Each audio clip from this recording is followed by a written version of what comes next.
Bonjour, alors aujourd'hui je voudrais commencer par une citation, c'est une citation de Drew Eric Whitman qui est un célèbre publicitaire américain. Début de la citation. La publicité n'est pas censée être du divertissement. Tu peux être diverti par elle, mais ce n'est pas son objectif. Ce n'est pas un concours de créativité. Ce n'est pas fait non plus pour couvrir les murs du Louvre.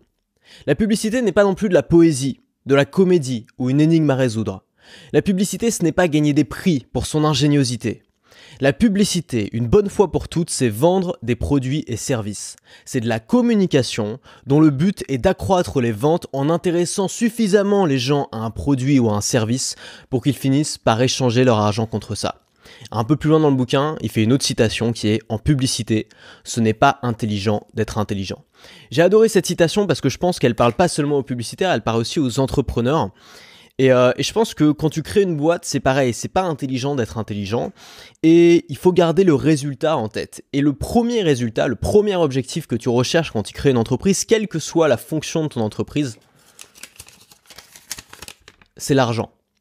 Et je pense qu'il y a beaucoup de misconceptions, de mauvaises conceptions de ça, dans le sens où beaucoup de gens vont te dire, beaucoup d'entrepreneurs vont te dire que l'argent ne les intéresse pas, ce que je crois, tu vois, je pense qu'ils sont de bonne foi, et que ce qu'ils ont, c'est une vision, c'est quelque chose au-delà de ça, exactement comme Steve Jobs avait une vision, ou Elon Musk a une vision qui est largement au-delà de gagner quelques billets.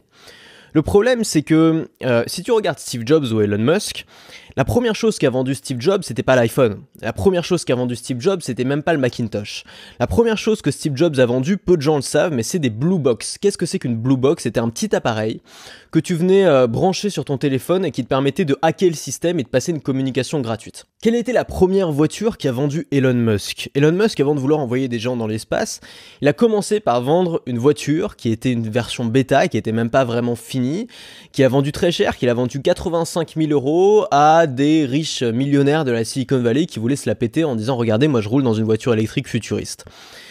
Pourquoi Elon Musk a fait ça ? Pourquoi Elon Musk a commencé par vendre une voiture très chère à des gens qui n'en avaient pas besoin ? Son argument c'était « Je vais vendre une voiture très chère pour avoir les moyens de créer une voiture moins chère, pour avoir les moyens de créer une voiture encore moins chère. Et peut-être s'il me reste un peu d'argent, je vais créer des fusées et les envoyer sur Mars. » Et ce que je voudrais te montrer, c'est que on peut avoir toutes les bonnes intentions du monde, tous les grands objectifs du monde. Aujourd'hui, le monde, il est dirigé par l'argent. Et si t'as pas d'argent, ça va être compliqué de l'atteindre. Donc tu peux être un entrepreneur qui se dit « Moi, j'ai une vision. J'ai envie d'accomplir une grande vision. » Et c'est bien, et je suis d'accord avec toi, et je te crois. Tu peux être un entrepreneur qui se dit « Moi, j'ai envie d'aider la France, j'ai envie de payer beaucoup d'impôts et j'ai envie d'embaucher beaucoup. » C'est bien. Le problème, c'est que si t'as pas d'argent, tu vas pas aller très loin. Et je pense que souvent, quand on est entrepreneur, on démarre sa boîte pour de mauvaises raisons et on agit dans sa boîte pour de mauvaises raisons. On oublie que la matière première de notre boîte, c'est l'argent, parce que sans argent, on peut aller nulle part, sans argent, on peut absolument rien faire. Et ces mauvaises raisons, ça va être parfois qu'on veut se donner bonne conscience. Donc par exemple, on va beaucoup travailler pour se donner bonne conscience. Moi, je vois beaucoup de gens dans mon domaine à moi, qui est la création de contenu, qui passent des heures et des heures et des heures par jour à faire je ne sais quoi. Alors parfois, il y a plein de trucs intéressants à faire. Je dis pas que le travail, c'est mal.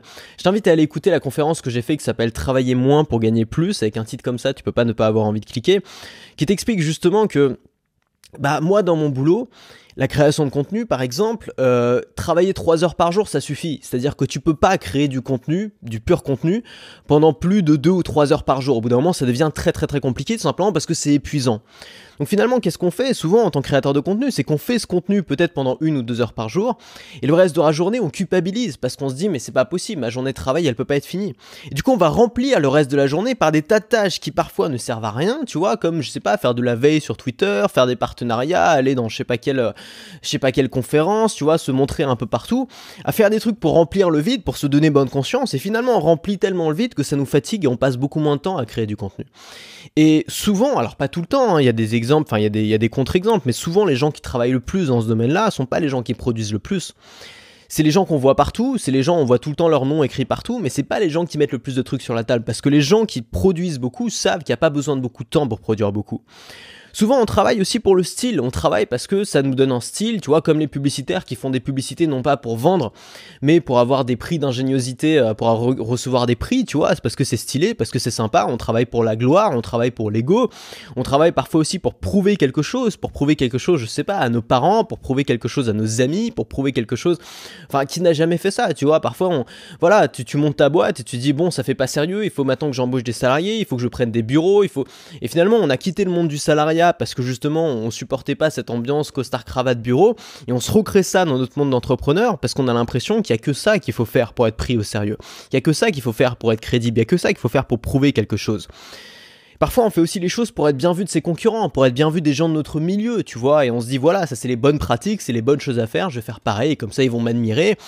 Mais finalement, la meilleure chose que tu puisses faire et la seule chose que tu devrais chercher quand tu crées ta boîte, surtout au début, c'est gagner de l'argent. C'est faire des ventes, c'est trouver des clients. C'est de ça dont ta boîte a besoin. C'est de la matière première. Et la matière première d'une boîte, c'est quoi? C'est l'argent. C'est rien d'autre que ça. Peu importe tes ambitions, peu importe ta vision, peu importe toute ta bonne volonté. La matière première de ta boîte, ce qui va te permettre de passer à l'action, ce qui va te permettre de faire des choses, c'est l'argent et c'est rien d'autre que l'argent. C'est aussi ce qui va te donner de la confiance pour continuer. L'argent, c'est des points. On joue tous à un jeu quand on est entrepreneur. C'est un jeu qui est super fun. C'est un jeu qui est beaucoup plus amusant que n'importe quel jeu vidéo. C'est pour ça que j'aime plus les jeux vidéo. Parce que j'ai envie de me dire, mais attends, mais monte une boîte, c'est tellement plus amusant. C'est un jeu dans lequel les points, c'est l'argent. Et donc chaque euro, c'est des points en plus. Donc ces points-là, ils te révèlent quoi? Ils te révèlent que tu as gagné. Ils te révèlent que tu as été meilleur que les autres.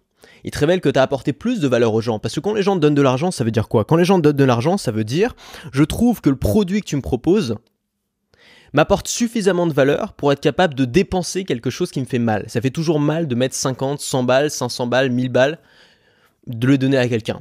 Donc si on est prêt à faire ce sacrifice, c'est parce qu'on considère que la valeur qu'on reçoit en échange est une valeur significative. Et donc si tu fais de l'argent avec ta boîte, ça veut dire que tu apportes de la valeur à tes clients.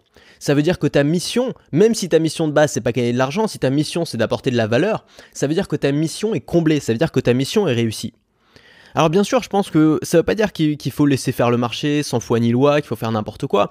Je pense que c'est important de se fixer un cadre, je pense que c'est important de se fixer des limites personnelles, de se fixer une éthique personnelle. Cette éthique-là, ça va d'abord être une éthique pour les autres, c'est-à-dire que j'ai pas envie de faire n'importe quoi, j'ai envie de rester honnête, j'ai envie de rester sincère, j'ai envie de rester transparent sur mes intentions. Alors c'est pas seulement parce que je suis Sainte Mère Teresa, c'est aussi parce que j'ai envie de tenir sur la durée, j'ai pas envie de faire un gros coup puis de partir dans la nature et de survivre avec ce qui me reste. Moi j'ai envie d'être là sur le long terme, et pour être là sur le long terme, il faut que je sois honnête avec mes clients, il faut que je sois sincère, il faut pas que je leur vende du vent. Donc ça, c'est aussi dans ton intérêt. Et puis, avoir une éthique personnelle vis-à-vis de toi-même. C'est-à-dire que souvent, on se sépare de son patron quand on devient entrepreneur. On se dit, c'est bon, j'aurai plus jamais de patron, wouhou. Et en fait, on remplace son patron par un patron qui est 10 fois pire. Ce patron, c'est toi-même. Ce patron, c'est un patron qui en a rien à foutre des prud'hommes, parce qu'il sera jamais envoyé au prud'homme. C'est un patron qui te traite comme de la merde, qui te parle comme de la merde, qui te fait travailler jusqu'à minuit, jusqu'à 1h, jusqu'à 3h du matin tous les soirs. C'est un patron, c'est le pire des patrons, c'est un patron qui serait totalement, qui serait déjà en prison si c'était une autre personne. Sauf que c'est toi-même, donc tu peux pas l'arrêter. Donc l'idée, c'est aussi de se faire une éthique personnelle vis-à-vis de soi-même, c'est-à-dire de dire voilà, je me respecte, donc je vais faire un travail qui me respecte, je vais pas me vendre, je vais pas me prostituer pour gagner ma vie.